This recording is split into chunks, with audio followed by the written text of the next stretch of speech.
Voilà, soyez sages. Voilà, mes petites amies. Mais oui, vous irez au ciel un jour, plus tard. Ah, bien sage. Regardez, les petites amies, je vous présente François Le Garret, un homme d'exception dont il va falloir que nous nous occupions. Excusez-moi, mais vous êtes mademoiselle Emma Racol, suite à l'annonce de amour.com. Je te souris, François. Moi aussi. J'avoue, je voyais un petit peu différente. Donne-moi ta main, François. Ah, pardon. Est-ce que tu sens les battements de mon cœur? Je chante quelque chose, oui. Tu es celui que mon cœur attend. Et il te le dit, mais aussi celui que le grand cœur universel attend.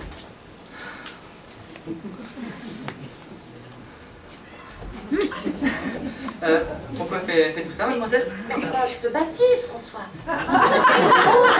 Le baptême des éphémères. Nous sommes tous des éphémères, François.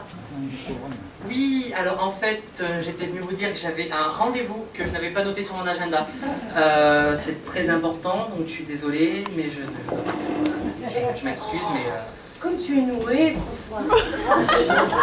Viens t'asseoir. Ah, nous, Asplerin, c'est fou. Un vrai bloc de granit. Tu breton, François? Je suis de Quimper, oui. Et voilà, de Quimper. N'est-ce pas que cela te fait du bien? Que tu sens la douce vitale de mon énergie cosmique? Oui, c'est vrai que c'est plutôt agréable.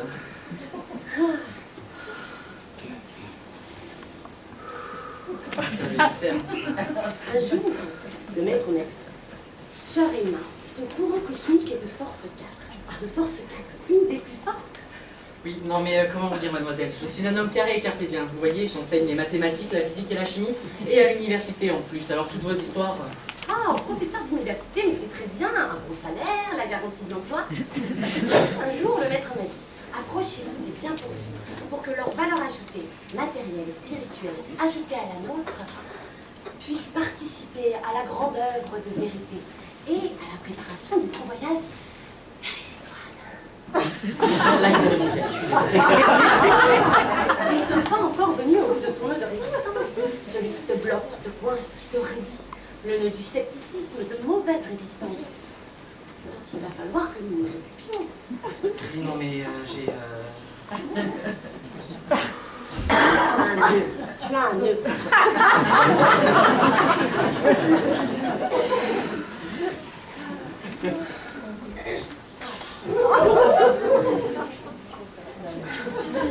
Certains, tu vois, ils lisent très clairement dans les lignes de la main. Mais nous, c'est dans les lignes du pied.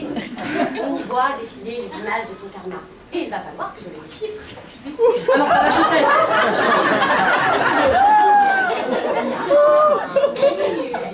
François, tu as un beau pied, bien propre, bien frais, bien rose, avec des doigts de pied bien épanouis. Bah alors par contre, je suis chatouilleux, il a vous... Je peux voir défiler une lunette et des besogneuse. Ah, et voici maintenant ton avenir, François. Le Canada, j'en étais sûre. Une grande étendue de terre, de ciel et de mer. Oui. Mais il n'y a rien à l'amusant, François. Ton pied est ouvert.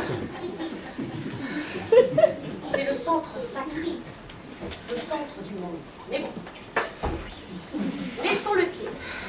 Passons maintenant à ton nombril. Allez, allonge-toi et détends-toi, François. Un nombril ouvert, disponible et accueillant, sans la moindre tension négative. Non, mais là par contre, je dis non, vous ne toucherez pas à mon nombril. Détends-toi, François. Le nombril est chose sérieuse. Oui, non, vous ne toucherez pas à mon nombril. Silence, François. Tes centres de vibration cosmique demandent pour entrer en communication une concentration de force 4. De force 4, une des plus fortes. Il faut palper doucement, merci, justement. Tendre l'oreille. Mais non, par contre, vous faites mal là, le nom d'une pipe. Faites-moi compter votre main, imaginez que quelqu'un passait. Doucement, François. François. Non, arrêtez avec la main, je vous l'ai dit, arrêtez avec la main. Ah bah oui, mais je sens que la main ne suffit pas. Comment ça se fait?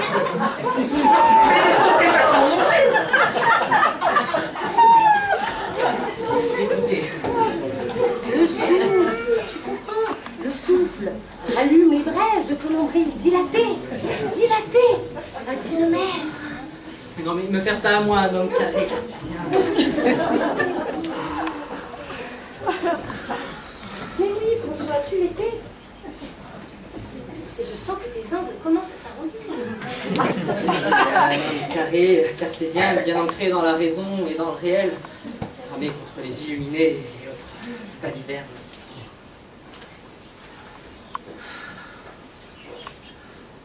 Bon, alors on va faire autrement. C'est à toi maintenant de me passer, François. Passe de toi à moi. Il faut passer lentement et gentiment. Oui, enfin, essayez de pas trop m'allumer. Tout au courant vital, cosmique, ultra négatif passe entièrement à moi et se charge par un mécano ultra positif et retourne positif à niveau. Mais me faire ça à moi, un homme carré maintenant.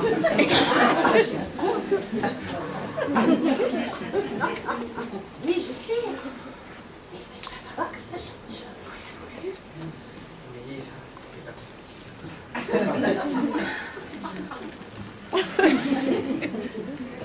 Oui, ben alors oui, le discours, un homme carré, cartésien, mathématicien, on le connaît, hein. Oui, non mais vous savez, moi j'enseigne les mathématiques, la physique et la chimie. Alchimie, François, alchimie.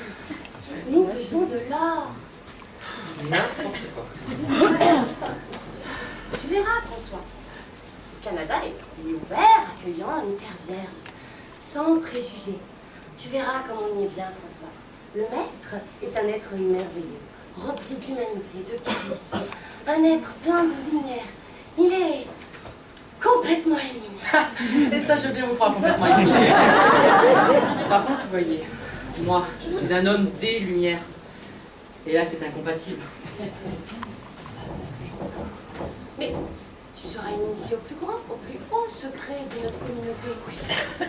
Et une fois chargé de toutes ces vérités cosmiques, tu pourras revenir parmi les tiens et la déverser autour de toi. Je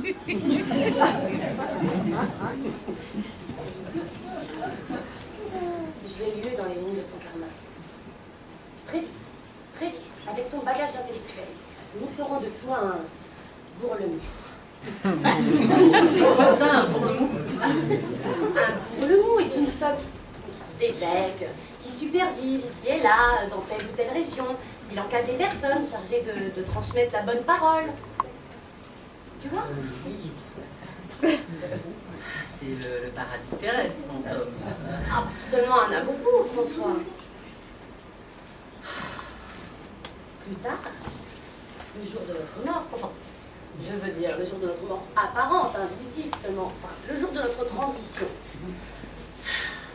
nous nous envolerons tous sur la planète Vénus. La planète Vénus. Non mais il lui fait une température de 465 degrés. Vous n'avez pas peur que ce soit un petit peu inhospitalier quand même? Parce que n'oubliez pas que je suis un scientifique, mademoiselle. Mais nous l'aurons aménagé, François. Nous faisons de l'or, rien n'est impossible. Oui, mais là il va vous en falloir un sacré paquet. Nous nous retrouverons tous sur la planète Vénus pour vivre l'amour essentiel consacré au pur amour. Ah ben là, ce sera chaud.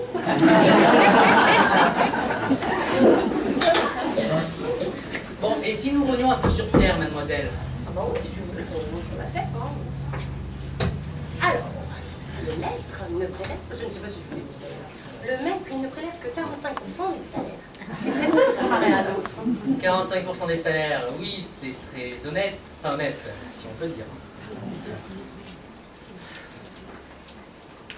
Et comment collecter tout ça?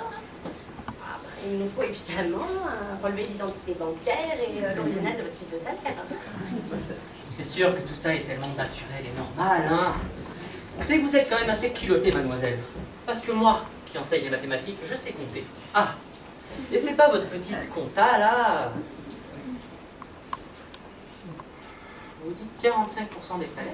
Oui. Combien de bonnes âmes à gérer pour le mot régional? Ben, ça dépend des pays ou des régions qui sont confiées. Disons en moyenne. En moyenne, 10 000 à 20 000, parfois plus. Bon, mettons une option basse sur 10 000. Moyenne des salaires, on va mettre 1 500 €. Ah, combien peut se garder pour lui, un bourlemont? Un très bon pourcentage, François. Et je vous l'ai dit, pas mal de plaisir terrestre. Bien sûr. À côté de la vie misérable d'un prof de maths, comme disent mes élèves dans leur langage imagé, il n'y a pas photo. Hein. Mais évidemment, il y a aussi la part des pauvres. Combien, en pourcentage? 0,005%. Parfait, négligeable. D'autres dispersions des capitaux? Ah non, tout le reste va au grand maître, ses cadres, et puis, bon, bah, leur plaisir terrestre, comme je vous l'ai dit. Oui, non, c'est sûr. Enfin, vous savez, j'ai un beau-frère qui est directeur d'une banque, comme ça. Il faut voir ce qu'il gagne avec les stock options, les carottes incitatives. Ah, ben, il est sûr qu'avec une organisation bien carrée, bien menée, 45% des salaires dans la poche, ça peut devenir intéressant. Enfin, sur le plan spirituel, bien sûr. Ah, mais ne jamais oublier le mot spirituel. Le monde est vaste. Oui, une belle étendue.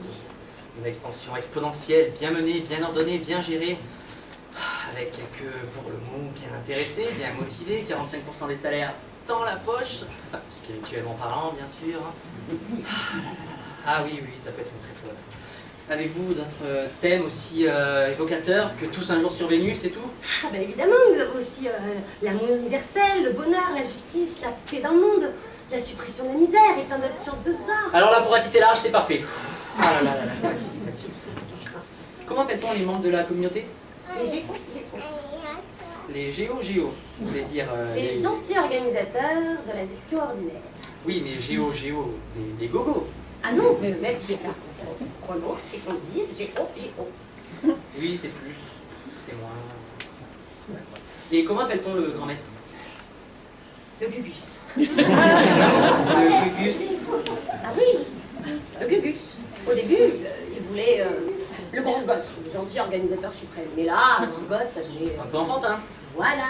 Alors après, il a voulu le grand gus. Mais bon, grand gus encore, ça faisait... Oui, bah Gus, on voit de suite la blague. Hein. Eh Gus, on se voit tout à l'heure dans le bus. Du coup, ben, c'est Gugus, le grand, unique Gugus. Oui, ça sonne clair, ça sonne net. Non, parce que vous voyez, moi, quand je m'investis dans quelque chose, j'aime bien avoir une idée claire de la structure, de là où C'est je vais normal, écrire. c'est normal, bien sûr. Donc, une vision. Quelques gogos et un grand gugus. Des bourlemous bien intéressés avec 45% des salaires dans la poche, spirituellement parlant. Bien sûr. Je commence à bien voir l'organigramme de la secte. De quoi? De la secte? Qu'avez-vous dit là, malheureux? De la secte? Mais non, la secte! Ben, s'indigner! Réfuter ce mot-là quand on le prononce devant vous. Règle numéro 1. Pas secte, monsieur et madame. Secte, ça fait un secte, ça fait nuée de sauterelles se jetant sur le pauvre monde pour le... Bah, il y a un petit peu de ça. Hein. Enfin, bien sûr, il y a cette haute ambition spirituelle pour en sublimer les intentions. Le mot religion serait peut-être mieux. Ah oui, nous le revendiquons. Nous préférons, c'est plus... Oui, c'est plus rassurant, plus protecteur pour la communauté. Comme vous comprenez vite, François. Oui, bah, je fais ce que je peux hein, pour essayer de compter et que je sois un de vos meilleurs pour le monde, selon mes modestes capacités. C'est sûr, je l'ai lu dans les lignes de votre karma. Nous ferons de vous, c'est sûr, un très très très très grand pour nous. Je fais ce que je peux. Merveilleux. On y va? Bien sûr. Sage, mes petites âmes.